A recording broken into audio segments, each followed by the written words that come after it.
Hola, bienvenidos a un nuevo programa de Semana a Semana.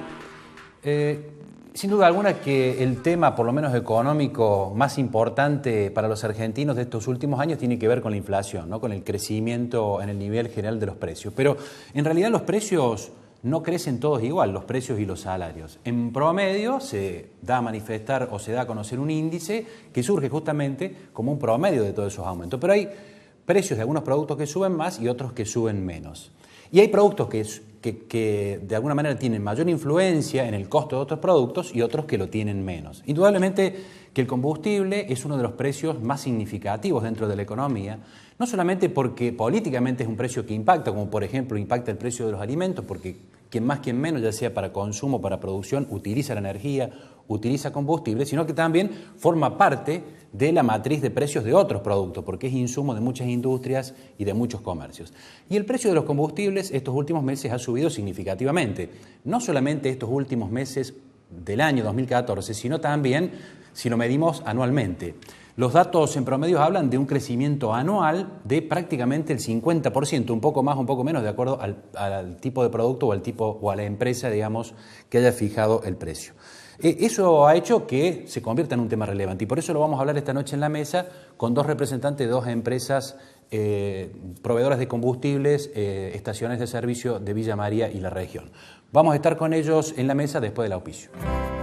Hace más de 50 años, elaboramos medicamentos para los argentinos. Ahora, les presentamos nuestra nueva imagen institucional y la planta donde construimos el futuro. Laboratorios Labimar, especialidades medicinales.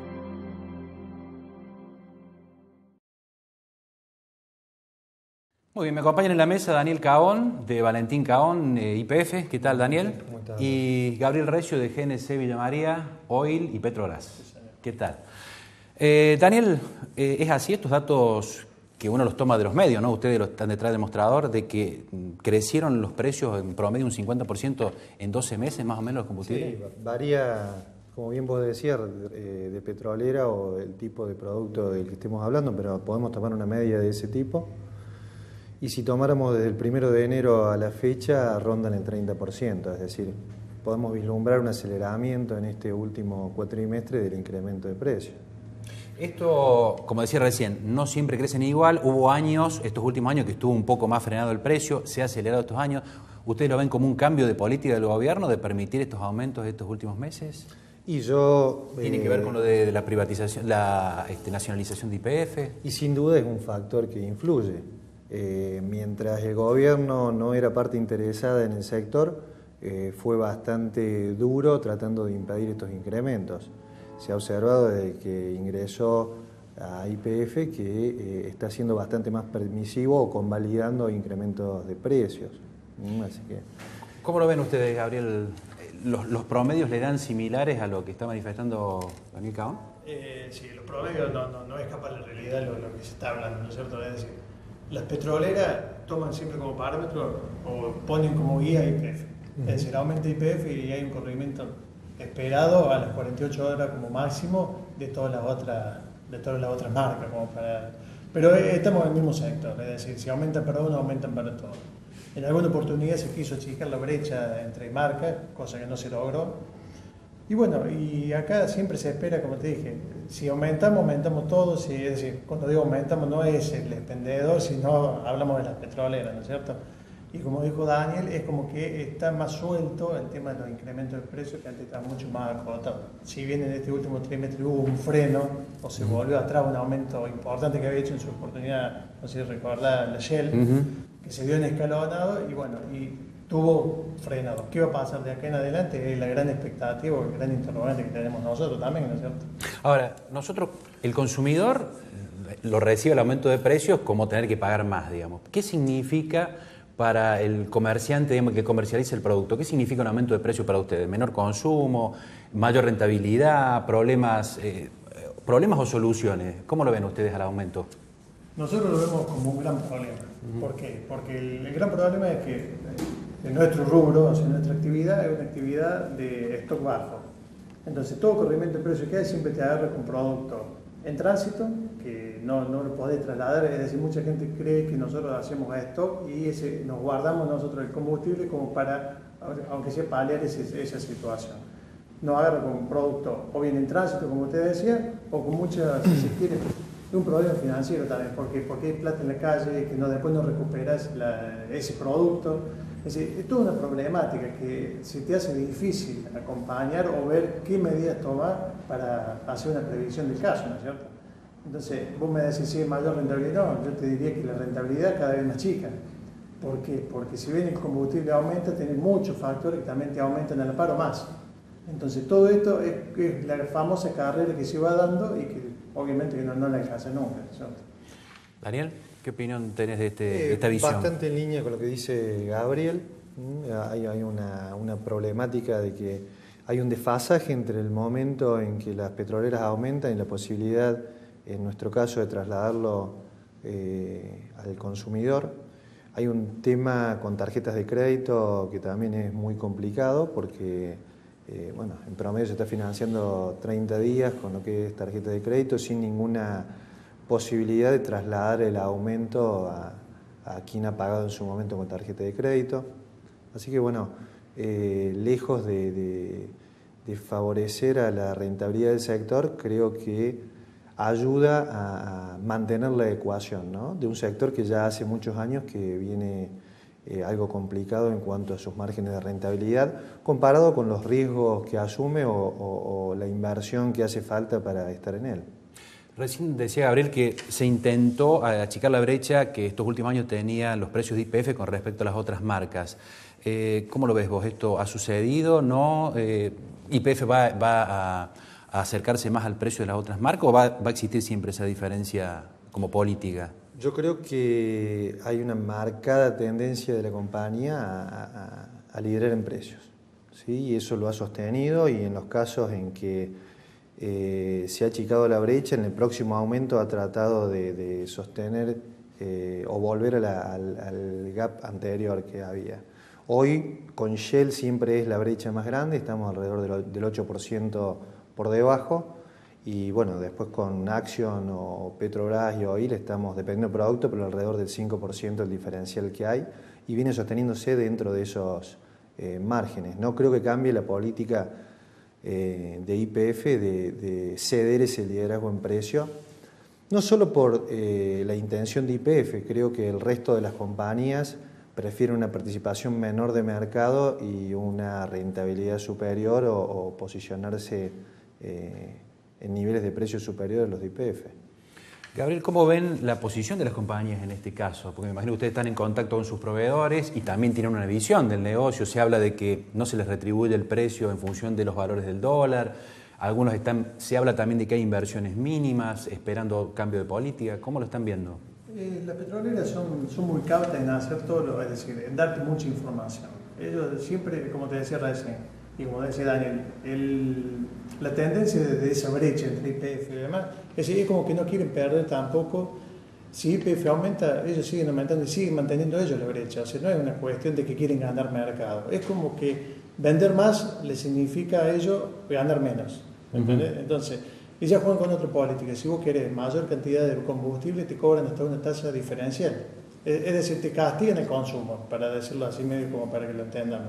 Entonces, ¿cuál es la política de ellos? Nunca le entendí o no sabe hasta qué punto de decir, ¿cuándo pasan a ser rentables? Porque según las petroleras siempre son deficitarias. Y vos decís, deficitarias, yo creo que ya dejaron de ser deficitarias en este momento, con este precio y con este volumen. Así nos manifiestan a nosotros, que siguen siendo deficitarias, que no pueden hacer grandes inversiones.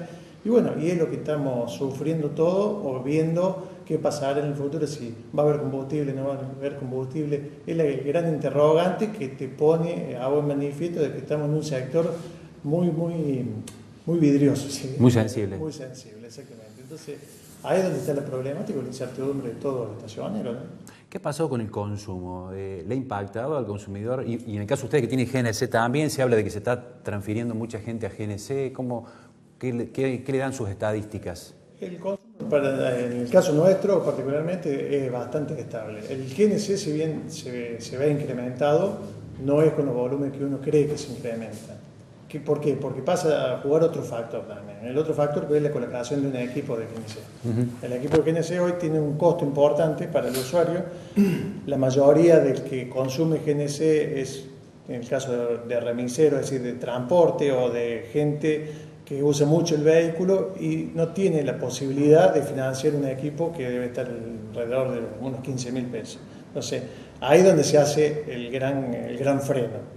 Si fuese por intención, sí, convertiría mucho más autos, pero el tema es ese, es una inversión inicial de 15.000 pesos que no cualquiera lo tiene en este momento, ¿no es cierto? ¿El consumo, ustedes cómo lo ven también? ¿No se ha modificado sensiblemente a pesar del incremento de precio? Modificado, incluso hay una tasa de crecimiento. Lo que sí sucede, creo que cambia el mix de consumo de productos. Se van dejando los productos premium y pasan a tener una participación mayor productos estándar de menor precio. En eso sí se nota un cambio en el consumo. Pero no notamos una disminución en el consumo, una caída que responda al incremento de precios que ha tenido, ¿no? Pasando a un tema específico de la provincia, que es la tasa vial, que en algún momento lo conversamos en la mesa, ¿cuánto? Hace más de un año que está en vigencia. ¿Qué conclusiones han sacado ustedes como intermediarios, digamos, en el cobro de esta tasa? ¿Cómo está funcionando? ¿Cómo está incidiendo? Por supuesto, somos de los más caros en el país, ¿no? Prácticamente combustible. Eso primero genera una desventaja competitiva para toda la cadena productiva, porque cualquiera que esté instalado en Córdoba tiene que pagar un diferencial en el insumo. Y por otro lado, a los estacioneros genera un desfinanciamiento, porque se tributa cada 15 días en efectivo y todo lo que está comercializado en cuenta corriente y tarjetas de crédito, eso produce una brecha financiera. En su momento se hablaba de la judicialización de la tasa vial, que podría haber algún fallo en contra. Hace un tiempo que viene así y no ha sucedido, no está el fallo. Ha hecho una movida la provincia recientemente con esto, haciendo participar a algunos municipios, coparticipando de alguna manera la tasa vial. Creo que está tratando de sumar gente en caso de que haya un reclamo, de sumar actores que estén interesados en que se siga cobrando esa tasa vial. Macri le jugó en contra estos días. Sí. Dijo que estaba en contra. ¿Cómo está incidiendo? ¿Opinan más o menos lo mismo, Gabriel? Obviamente, sí, es así. Y nosotros, por ejemplo, particularmente nuestra empresa que tiene estaciones sobre ruta, ahí es donde más se ve la caída en el consumo de camiones o del sector productivo, ¿no es cierto? Es decir, en la ciudad, lamentablemente, estamos cautivos todos los cordobeses para pagar la tasa vial. No nos podemos trasladar a otra provincia a comprar combustible. Pero en el caso nuestro, que tenemos dos bocas sobre ruta, ya los camioneros es como que usan a Córdoba como si fuese un puente, literalmente. Es decir, Villa María está a 200 kilómetros de cualquier provincia. Y 200 kilómetros para un gran transporte, o sea, un camión no son kilómetros. Entonces cargan en San Luis, Santa Fe, o sea, todo lo que es provincia alrededor. Y a nosotros prácticamente nos usan como servicio alternativo, pero no de uso de combustible. Porque incide mucho para ellos. 25 centavos es importante, ¿no? En el caso del gasoil. Así es. Para ir cerrando, ¿cómo están viendo? Bueno, más allá que está terminando el mes, no hay aumento todavía, no hay anuncio de aumento para el mes que viene, por ahora. Pero ¿cómo están viendo el futuro inmediato ustedes, digamos, del sector en el sentido de los precios, de provisión? Bueno, es lo que te decía recién, la incertidumbre de qué va a pasar a partir del 31 de mayo, que estamos a 6 días.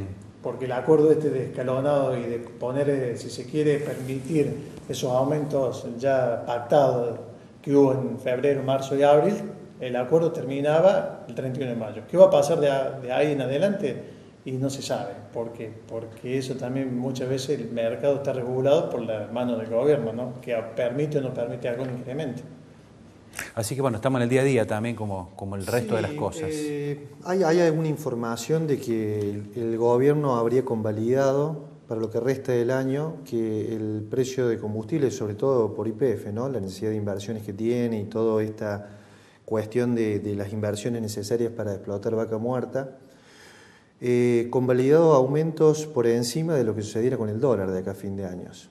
Es decir, que si ese trascendido fuera real, bueno, habría que jugar un poquito de ver qué sucede. Hay una expectativa de alrededor del 20% de acá a fin de año de devaluación, entonces si uno tomara eso como marco de referencia, tenemos que prever o ajustes mensuales o grandes ajustes en la etapa final del año, pero me animaría a asegurar que no se van a mantener en los precios vigentes, ¿no? Tenemos que prepararnos para un escenario de incrementos de precios alrededor de ese algoritmo que estábamos hablando. Muy bien, todo un dato.